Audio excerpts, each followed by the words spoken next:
Hello, everyone. I'm Jeff with ALS.Community, and I'm so glad you could join us today. Or if you're watching this on video, join us when you're available.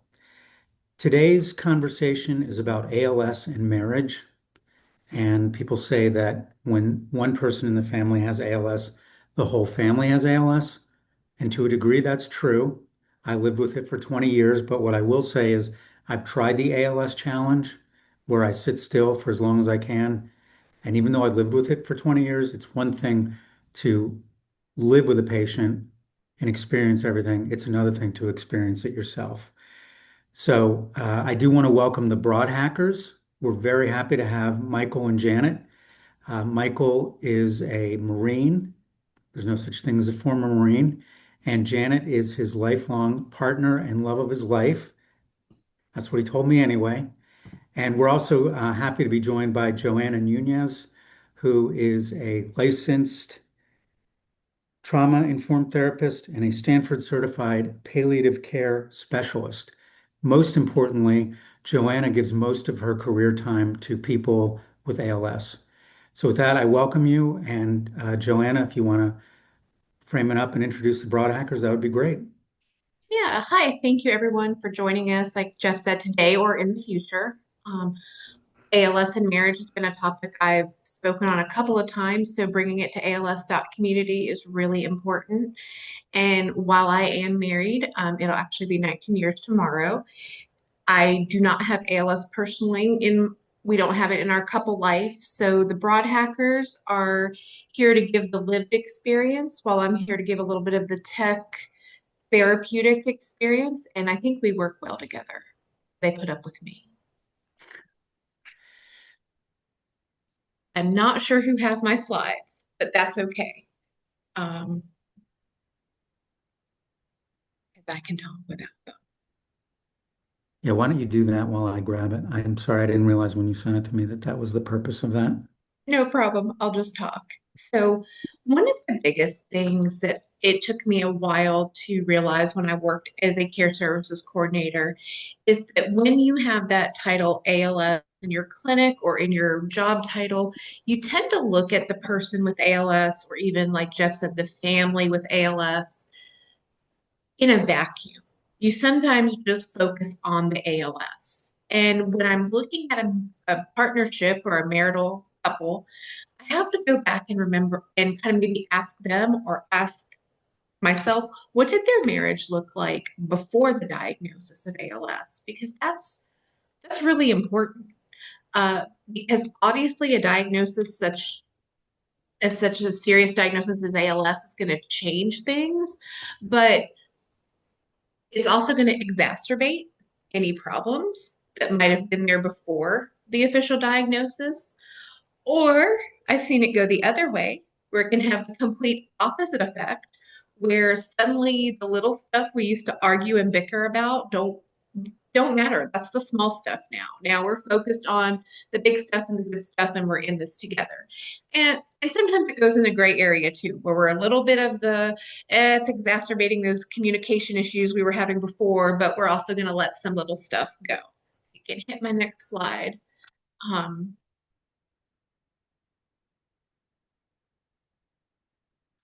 So these are just some objectives. I know we only have an hour, and honestly, to me, lived experience is so much more important than a therapist sitting here talking at you. I can always talk to you individually or as a couple, but we do want to look at what happens after that ALS diagnosis and look at the changing roles. I'm going to talk about some really common roles that happen in a partnership once an ALS diagnosis comes into play, but there's going to be other secondary role changes that you might not have even considered. Um, if I had a dollar for every time I told any couple, whether they're my therapist couples, whether they're my family members, to improve communication in a relationship, I could probably single-handedly fund a cure for ALS. So that doesn't change when you have ALS. I'm going to tell you communicate more, communicate more. What does change with ALS is sometimes your ability to communicate. But honestly, I have met so many patients where families where the caregiver says, oh, they don't need to talk anymore. I just can kind of read their looks and I know what they need. And I think that's beautiful and wonderful. But it's important to have that communication level beforehand. Um, and I also want to talk about why respite and support systems are important, even though most likely your person with ALS is going to always want to pick you first as their caregiver, why it's still important to have some other support people in that realm that can help your main caregiver, in this case, we're assuming the spouse, out so that they don't burn out. So next slide, if you can.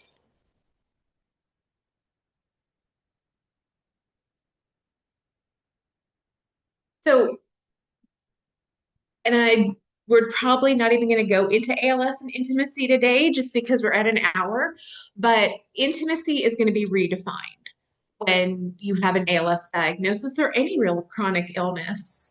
You think back to what intimacy looked like when you were a couple first in love, whether that was a young couple first in love or a just within 3 months of meeting each other and we couldn't keep our hands off each other kind of love, all the way to how that changes throughout your marriage or your partnership.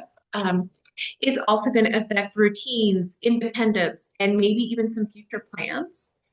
And we're also going to look at the anticipatory grief that comes along with a diagnosis like this and how it affects a partnership. Next slide. So the common role shifts that we can see, and like I said, there's going to be some secondary ones that I want to talk about too. When I say here like spouse versus caregiver, I don't mean the person with ALS versus the caregiver.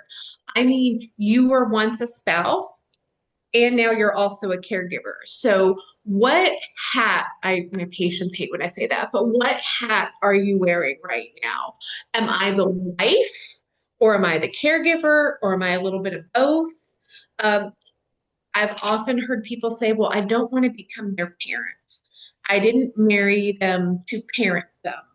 I married them because I loved them and we were both independent people. Well, yes, but your partner is now going to need a little more help than usual, maybe more than you expected. But I also can understand the frustration of you attend an ALS clinic together, you get some advice from a doctor or one of the interdisciplinary team members, and then you go home and you notice that the person with ALS is not following the advice or not doing the thing that the doctor told them to do. And it's like, well, do I put my caregiver hat on and say, no, don't forget, Dr. So and so said you've really got to do this 3 times a day to help? Is that the same as your spouse hat? That's also like, well, I love you. So of course I want you to do the thing 3 times a day, even though we both hate it, because I want to keep you here as long as possible. And how are those going to connect? And is the person with ALS going to be like, stop mothering me, stop parenting me? You don't have to tell me. I was in that meeting with you too, with the doctor too, and I don't want to do it. Right? Because they're still a person, they're still an adult, and they still have independence and autonomy. So that can be the spouse versus the caregiver. That's a slippery slope sometimes. And then we have the spouse also being the same person as the patient. We, if we took vows and we took traditional vows, we said in sickness and in health. And most people will say, this is not the in sickness I was talking about. I was talking about that, like in sickness where I have to make him some chicken soup and they grumble about how they have a sore throat. I was not thinking this kind of in sickness. The patient can feel some guilt to that too. I've had many patients say to me, sometimes in private, sometimes with their spouse or partner sitting right in front of them, I want them to leave because I don't want them to be burdened by this. I don't want to saddle them with this for the rest of my life. And I'm like, they're also an autonomous adult. Let's let them make that decision. Let's talk about it. Let's not just decide things for the other person. I'm going to jump down to decision maker versus partner. Same thing. Before the ALS diagnosis, where there's set roles. And this is kind of where those secondary roles come in. And some are very physical. And we look at physical because ALS often takes away the physical ability to do things. I would be lost if my husband could no longer do the yard work. I mean, I could probably do it or figure out how to hire someone to do it, but that's his role. Just where I say, what was my role? I don't know. well, we won't, he's not here, so we won't get him to weigh in on that. But someone might be the more financial person. I hear that all the time. I just don't have the head for finances. My partner does. So they do all the finances. We might consult about how money is going to be spent, but they do the budget. They pay all the bills. They make sure all the deductions and the allocations are going to the certain places. I wouldn't know how to do that. Well, if your partner suddenly can't do that anymore, or they're too fatigued to do that, it might become your role. And we want to make sure that's not leading to resentment. We want to make sure that you feel comfortable doing that.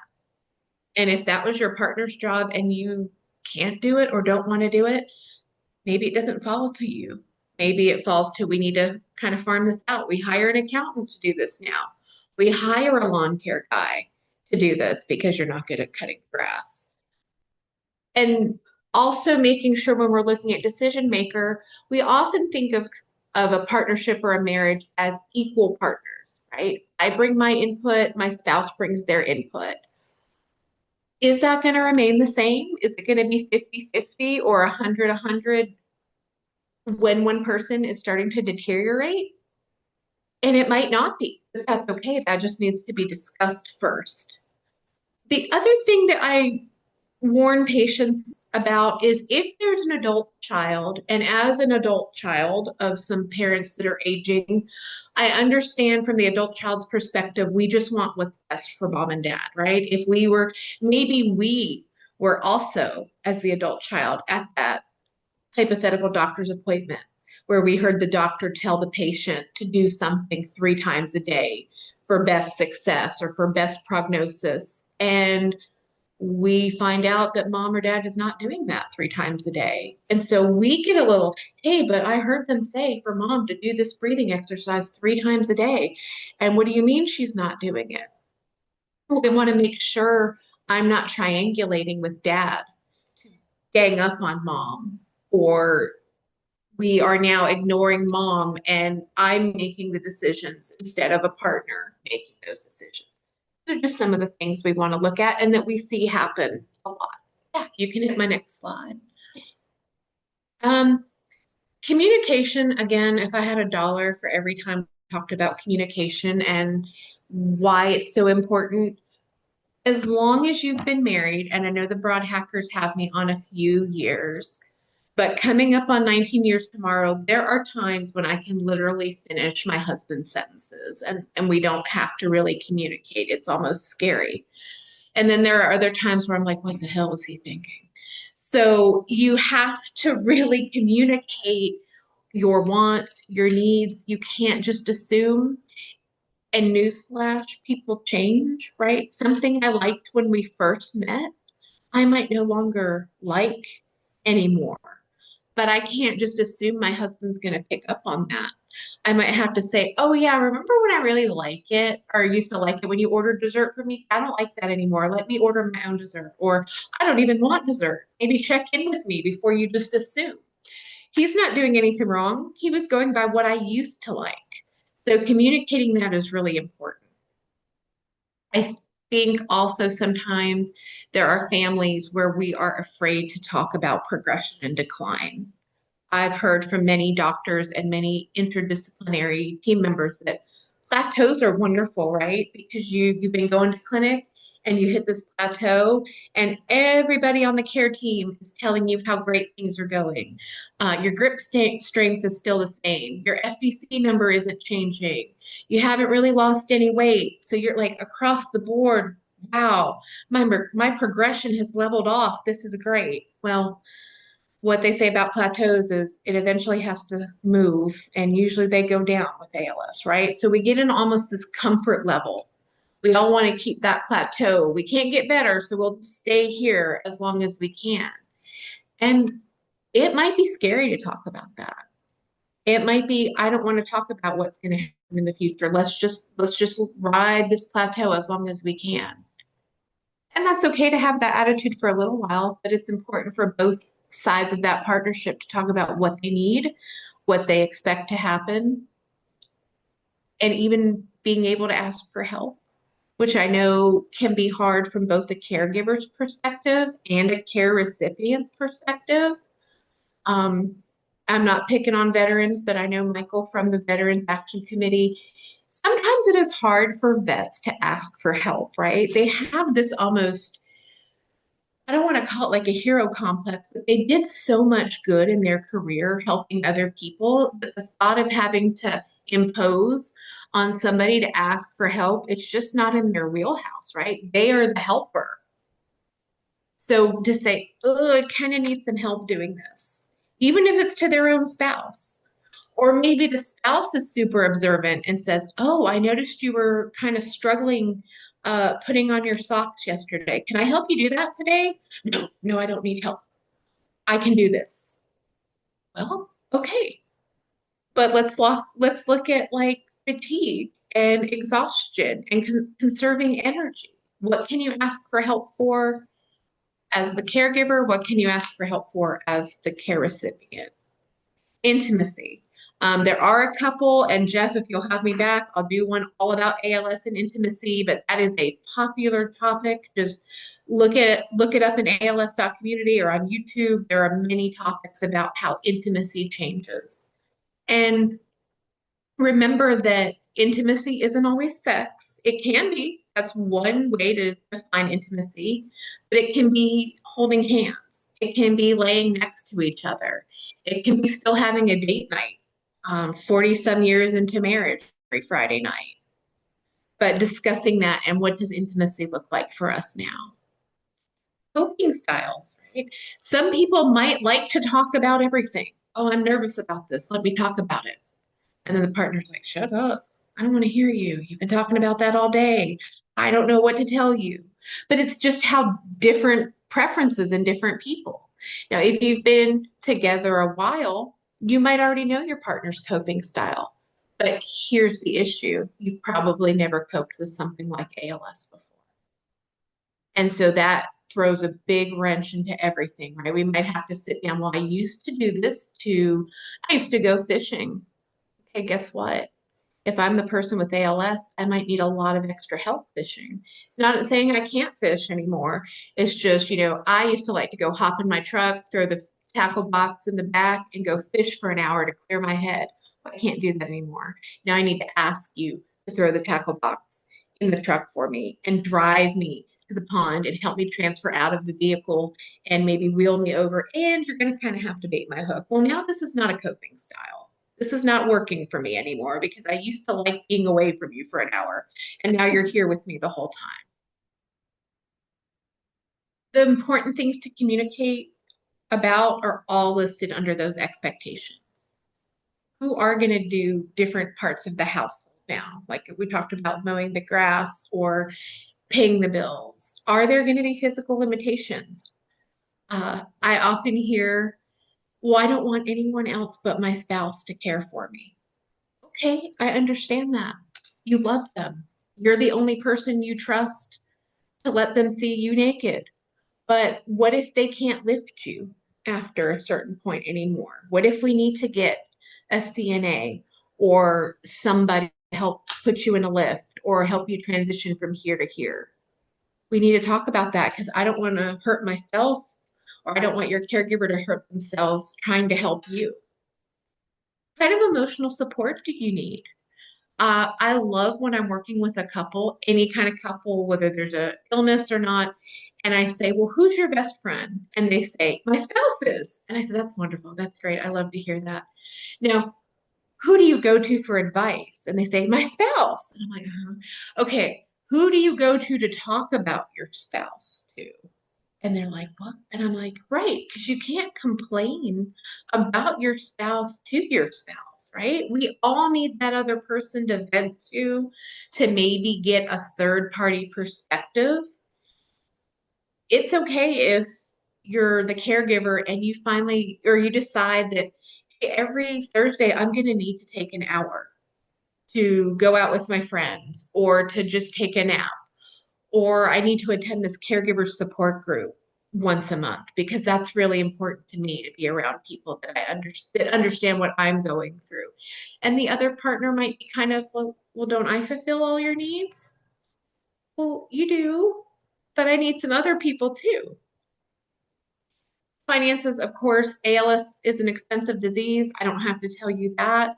A lot of things you might have been saving for, a lot of your retirement plans or your retirement funds might suddenly be eaten up by ALS expenses, and nobody likes to hear that.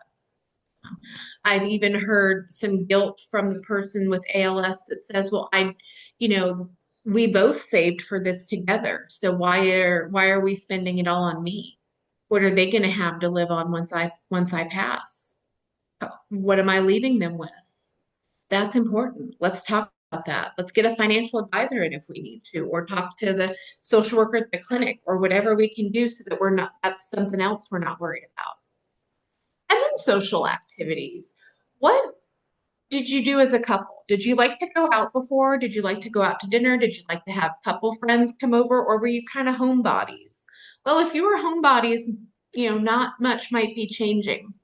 But if you were that couple that was out every Friday night leading the line dances and, riding the motorcycles and doing everything super physically active and always being around friends, that might change. Or do you want it to change? Maybe you want to be as active as possible and you're going to find ways around that. Or maybe your partner, whether it's the caregiver or the care recipient, is just suddenly too tired to entertain or to have people come over or to go hang out with other people. That's important because that's a huge dynamic shift. We can go to the next slide. Protecting your spouse time is huge, right? You're your caregiver or your care recipient, but you're also the spouse. So what's something that we can do together where I am not taking care of you or you're not taking care of me? Can we just have some time that's fun? And when I shut up here in a minute and Broadhackers talk, you're going to see how they use humor, and they're funny, like deadpan humor, kind of funny sometimes. But they need that, right? To keep their life going, to keep it not so caregiver, care recipient. Um, some routines can be maintained, and if you can keep maintaining those routines going as long as possible, do that. Routine breeds comfort, and it takes away the unknowing, and there's already a lot of unknowing when it comes to ALS. So if we can still say that Monday's meatloaf every Monday's meatloaf night, as long as we can all still eat meatloaf, if we need to keep that as part of the routine, as simple and boring as it might be, it's a constant. It's something that doesn't have to change. Also remind yourself who you are. You're not just the caregiver. You're not just the person with ALS. I've gone to some great support groups, whether I'm just an attendee or the facilitator. I will never forget this person. I won't say names, of course, but it's a married couple, and it's the wife that has ALS, and they're pretty new to the diagnosis. And he said, of course, all their friends were shocked once they got the final diagnosis, and they told everybody in their friend community, and it's not really affecting her yet. She still walks, she still talks. They want to go out, they want to do things. And he said, what really frustrated me, and I think it frustrated her too, was we went out with our friend group one night, and all they could do was talk about ALS. It's like we weren't even, so in I'll say Mr. Smith and Mrs. Smith anymore. We were just, oh, Mrs. Smith with the ALS. So let's talk about that and how that's going to change things. They didn't want that. The whole reason they went out was to have a night away from that kind of thinking. And it's okay to speak up, whether it's friends, relatives, your partner, to say, can we just not talk about ALS right now? Redefining your intimacy is also so important. What can you still do physically? There was a wonderful woman that was on the North Carolina board for their large nonprofit who lost her husband to ALS. And he was rather young when he got it. He was in his 30s or 40s. And she said one of the things that they maintained the whole time of his treatment and after his diagnosis was they had young children, and one of the in-laws, her mom or his mom, would take the kids every other Friday night into Saturday. So they always had this night off twice a month. And They called the mom not long after the diagnosis and said, "You're still taking the kids, right? Because we still need to have our Friday night date nights." And she said it just changed over time. When going out to dinner became too problematic, they'd order in. She also he they had Dr. Bedlack, and she said he really likes his craft beer. Can he still have his craft beer? And if you know Dr. Badlack, he says, "Oh, what harm could it do? The only thing I recommend is you let it go flat before you put it through his G tube," which is really good advice, by the way. You have a peg tube. So they still had a craft beer and a nice dinner every other Friday night. And they did that. And she said, when he couldn't eat anymore and he couldn't drink anymore, we still got rid of those kids every other Friday night and just had a fun night together, even if it was laying in bed watching a movie. That connection is still so meaningful. And it will, even if you've changed what your future looks like together, you're still staying present, you're still staying mindful, and you're still together right now in the moment. And that sometimes is worth more than the beach house you planned for 10 years down the road from now. And next slide. Why don't we accept help? Well, what if I've had so many caregivers say that. Well, I would like to go out and get my hair done once a month, and my friend said she'd come over and help, but what if she doesn't do it right? There's also maybe some guilt, whether it's from the person that needs the care or is giving the care. I can't take a day off. No one takes a day off from their loved one. Well, we're not asking you to take a day off from your loved one. We're asking you to take a little bit of respite so you can be an even better caregiver. Um, Privacy. Like I said, I don't want anyone but my husband to see me naked. That's a valid point. So let's find some things that the neighbor down the street can do, even if it's not giving you a shower. I'll let your wife continue to give you a shower, but the neighbor who I don't know that well and I don't want him to give me a shower, he can cut the grass. He can maybe pick up the Walmart grocery run for me. He can do these other things so that my partner can rest, but is still have some time to do the intimate things I need them to do with me that I don't want other people. And then there's that fear of being a burden. And then that goes both ways, right? The person with the ALS and the person that's the caregiver. Oh, well, the neighbors did say to call anytime we needed something, but did they really mean that? We don't want to be those people that keep calling and asking for favors. But it's so important because I've seen the burnout. The burnout is real. I've seen the caregiver that has the literally like dislocated shoulder because they've hurt themselves doing a transfer and they won't go get the surgery because if I'm laid up for 6 weeks recovering from the surgery, who's going to take care of my loved one? And that's scary. And we don't want that to happen. And that kind of goes to that bottom. If the caregiver gets sick, who's going to help?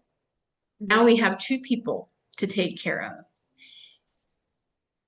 I'm in North Carolina, and every single fire department, rescue squad I've ever worked with has always told me, please let your ALS patients know we have no problem with them calling us to get help if somebody falls. We would, even if we have to come to your house 3 times a day, we would rather come pick you up correctly than risk the caregiver injuring themselves because we know what that means in the long run.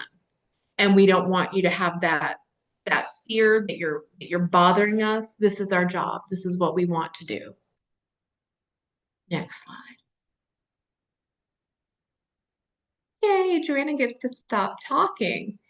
So I want to reintroduce Michael and Janet Broadhacker. They are an amazing couple that I met with my involvement on the Veterans ALS Action Committee. And as Jeff said, Mike is a veteran.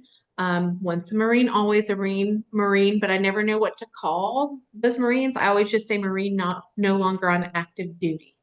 So Michael is a Marine no longer on active duty, and he is here with his lovely wife, Janet, and they are going to talk a little bit about their marriage and ALS.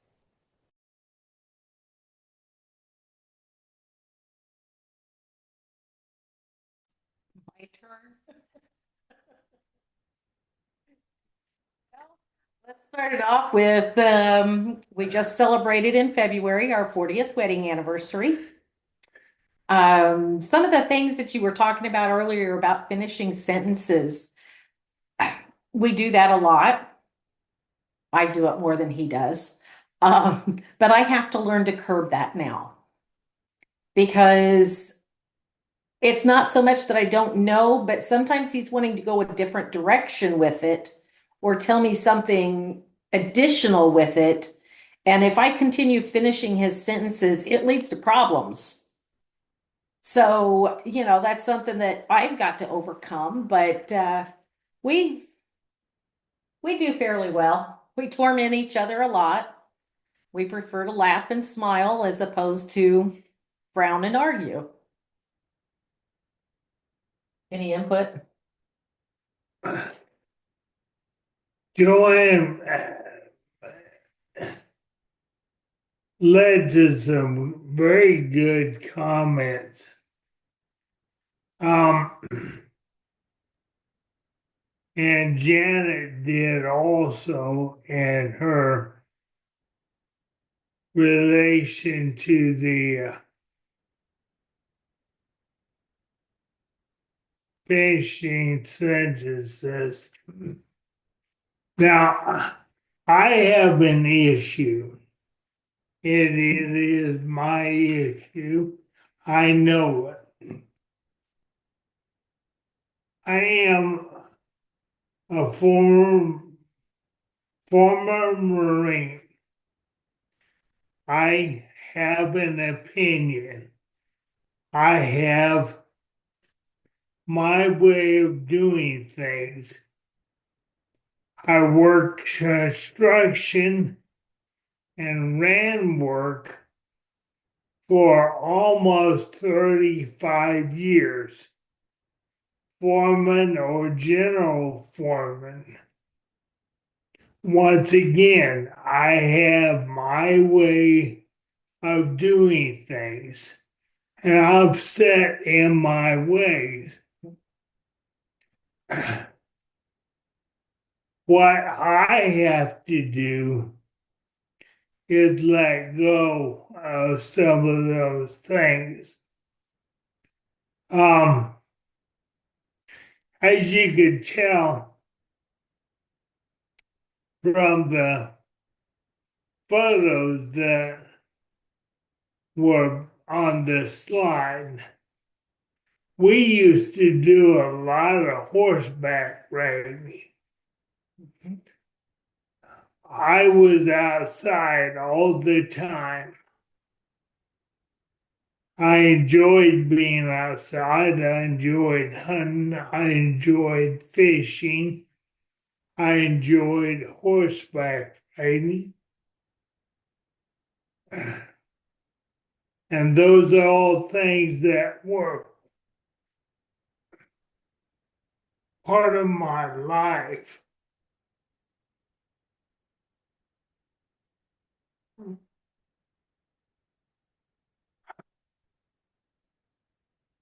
I have had to learn to accept the fact that these are not things that I can do anymore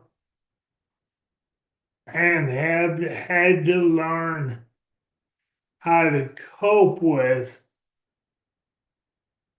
that loss. Um, now, I'll be honest with you, I don't always make it easy on Janet when I am trying to find a way to cope with that. But things,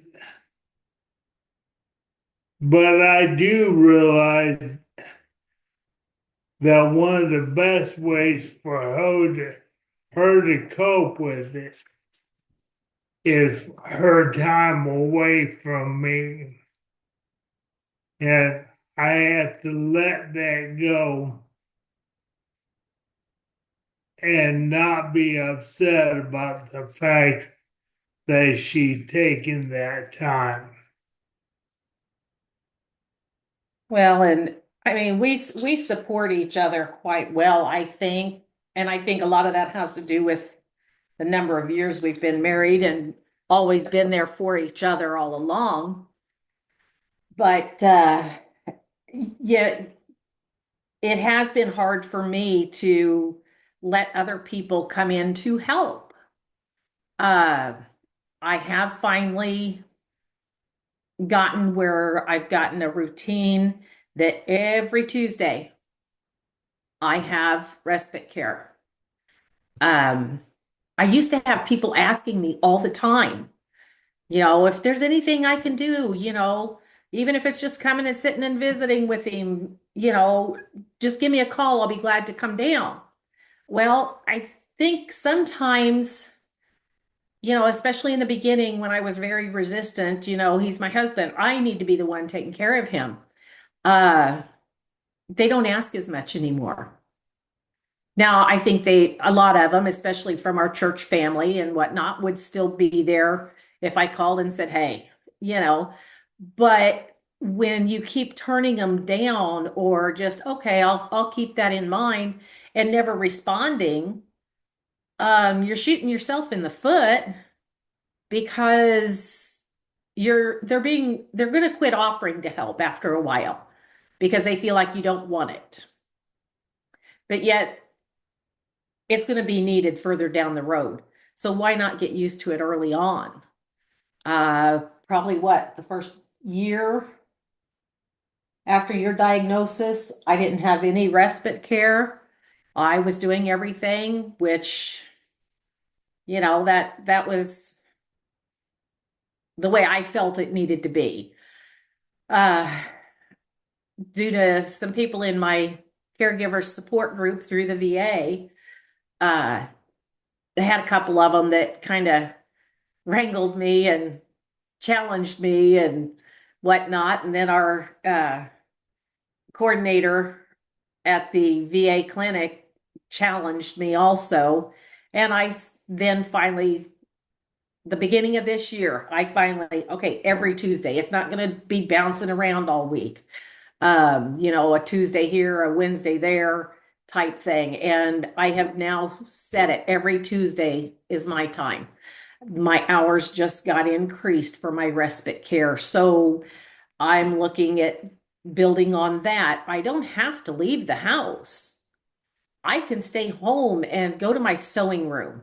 I can reorganize a closet or whatever I want to do while they're here to tend to his needs, to fix him his lunch and clean up after, different things like that so that I'm concentrating on me. And I have noticed with utilizing respite and having that me time, I feel better. I get a little more rejuvenated. And neither one of us, I don't think, we should quit it. And neither one of us, I don't think, resents the other for that time because he's also getting somebody besides me to socialize with. Some of them that come in, one little gal, she brings games sometimes that they'll sit and play games. They'll watch baseball, things like that. More or less, they're here so if he falls and to help assist him with getting his meals. Yeah, I've called our volunteer fire department, but we both used to be on the volunteer fire department, so that's something we used to do was go pick people up, but I've utilized them a couple of times because I can't do it. And I can't, like Joanne was saying, I can't afford to hurt myself and then not need somebody to care for both of us and not be able to take care of him at all. So there is the flip side to that one. I would think, I don't know that really much has changed in our relationship, has it? A lot has changed in our relationship. I used to take care of the lawn. I used to work and bring home the paycheck.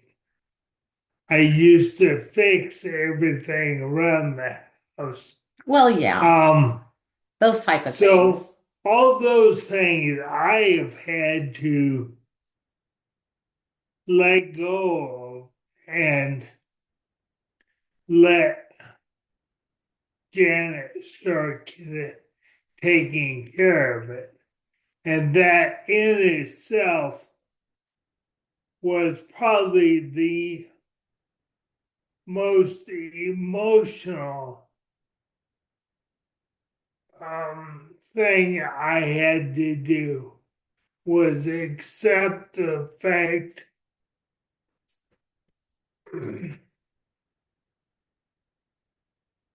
that I can no longer,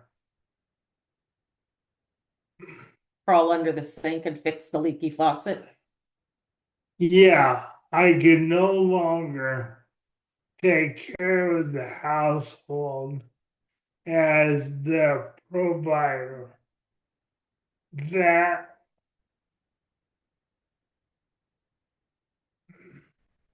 And that's probably leading right into what the hardest emotional adjustments is learning that acceptance. And the last couple of years before he was diagnosed, he had gotten local work, but for 3 years prior to that, he was working out of state. And so a lot of that stuff fell on me. The mowing, the taking care of the horses, the mowing at the pastures during that time while he was working out of state. But, that it was still adjustments we both had, learning to navigate a new direction. But I think we worked through most of it. Not saying that there's not still more to deal with. So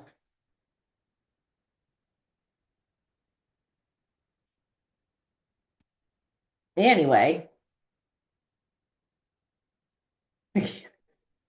and there's things I wish people did understand, that a lot of times they're worried about, well, what about this? What about that? You know what? We'll deal with that when and if it comes up. Some things you cannot pre-plan, because you could go through every scenario in the book and half of them may not come to fruition. The things that are important, we have to get dealt with. And I wish people understood that we're living our lives to the best of our ability. And every day is a new day. Every day is a new challenge. As he progresses, everything's going to change. And some of them don't understand why you can't go do this or that anymore. Well, I'm sorry, I can't come to your house. You got 6 stairs coming in the door. He's in a power wheelchair. Or, he'll use his walker here around house, but even with that, trying to get up those 6 steps to get into your house, even if we bring the walker for him to use in your house, isn't happening. Sometimes you got to understand, you got to come to us now. We can't, it's not that we don't want to, we just can't. Your house is not set up to get somebody in with the disabilities. So most people have been receptive to that, though. As somebody who has ALS, there's something that I wish others understood. And That is, no, I cannot do some of the things that I used to do. But talk to me, talk to me about me, ask me about me. I still am my own person. Yeah. And a lot of people just don't understand that. Yeah, they'll ask me the questions, and it's like he's sitting right next to me. Why aren't you asking him?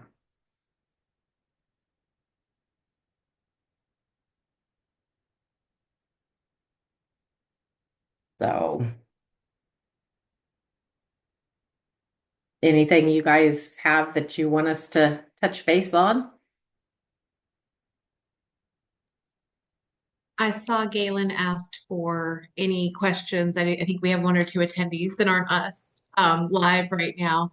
But I wanted to point out, thank you for saying that, Michael, about talk to me. That again is also a preference. And I try to explain to people what works for one ALS patient might not work for the next ALS patient. Ask them their preferences. Some people like for you to fill in words for them.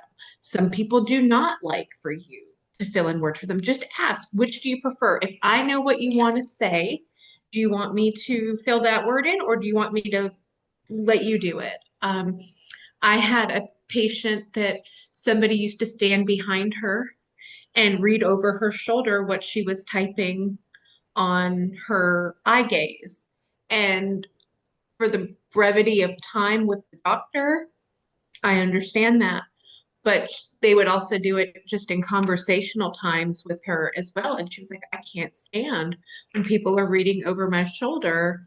The eye gaze speaks for me. Let me just type it out. I'll hit play. Let me come out with my full sentence before you start dictating it for me. And I mean, that's her preference. Absolutely. Let's respect that. I know I just jumped in there, but I wanted to mention that. Well, Mike, Janet, thank you so much for sharing a little bit of your life with us. Marriage is not a paved freeway. There are bumps along the way. And I'm curious, what is the before and after for you all when you hit the bumps? Before ALS and after, has anything changed? Before ALS, we'd butt heads more and do it the way we decided was best, whether it was me or him. Um, Now I think there's a little more communication and a little more thought into, okay, if I do this, how's that going to affect him? As opposed to, okay, this is the way I'm going to do it. If he don't like it, he can change it. So that's where I had issues was I was always, I'm going to do it this way. If he don't like it, he can fix it. So would you say in that way, like your marriage is even a little stronger? I I don't know is that it's any stronger because we're both stubborn and bullheaded, and neither one of us will give up on the other for nothing. He's been through a lot with me. I had a brain aneurysm and was life flighted a number of years ago. Surgeon said there are only 3% of the people make it to the hospital alive with what I had, let alone go back to work 10 weeks later. Wow. So he took care of me through all of that. It's my turn to take care of him.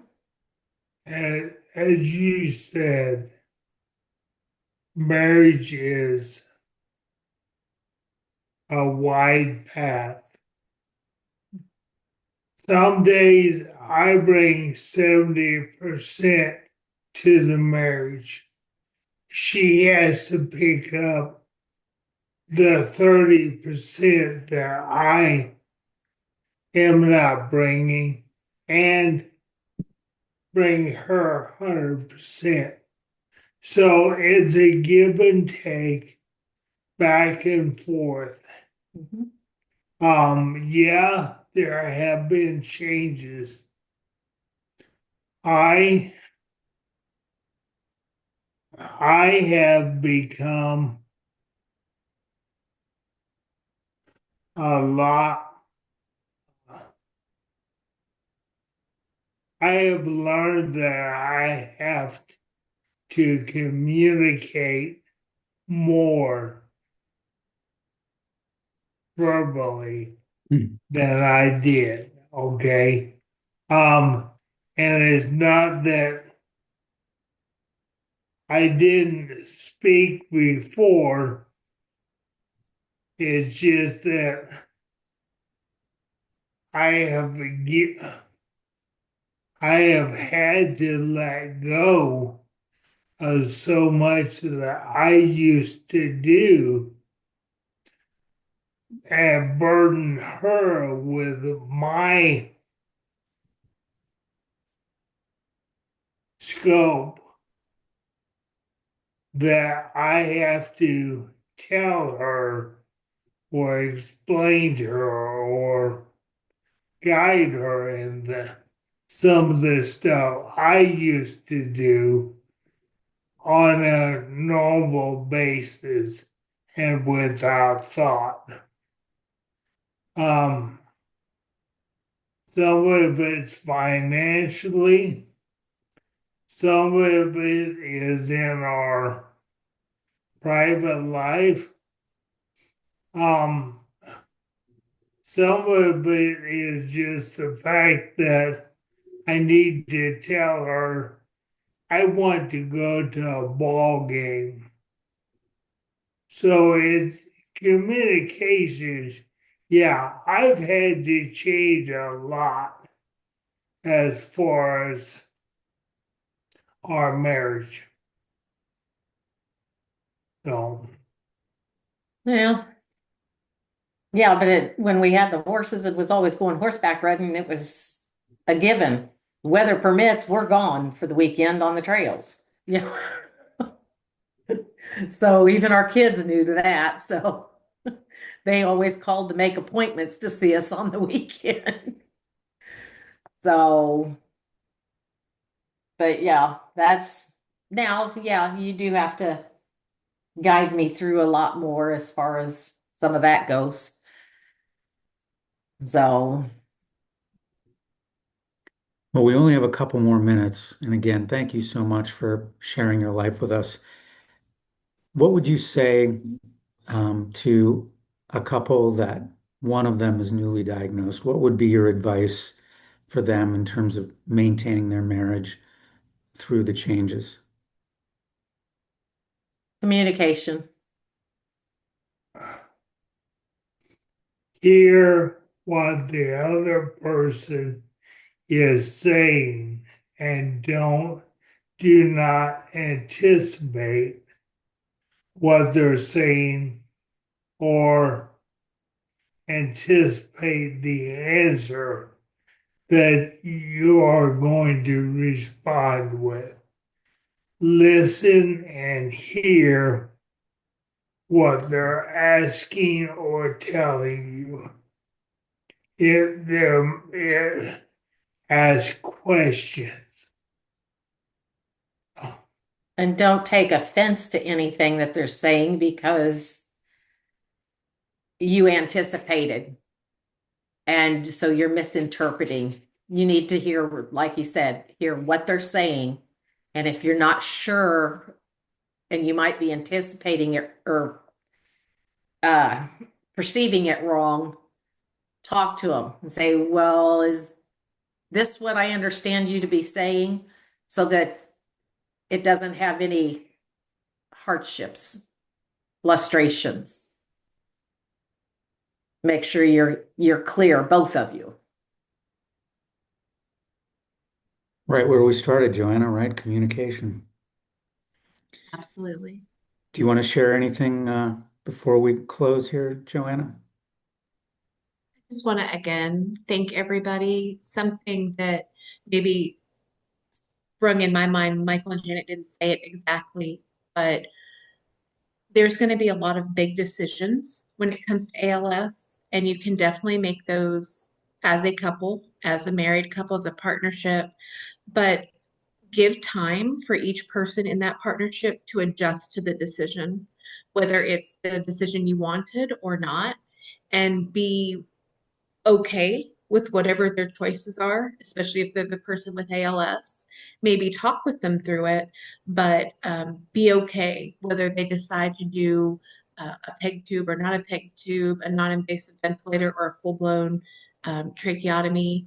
Just be open and be present, and try not to be too future forward thinking that you miss the time with them now. It's a pearl of wisdom right there. Thank you, Joanna. Broadhackers, it was a Well, very great I pleasure getting to meet you, hopefully someday in person. But keep on keeping on. You're beautiful people, and I appreciate you giving ALS.Community a little bit of time. not a problem. I was going to throw one more little tidbit in Oh, there. please do. Get everything in order. Your directives, your uh, wills or trusts, whatever you're going to do. Get those done early so that you're not stressed and missing the chance to get them done while everybody's still thinking clearly and not stressed. Also wise. Well, thank you, everyone. I appreciate your time and input, and I know a lot of people will watch this on demand and get a lot out of it. I know I did. So thank you.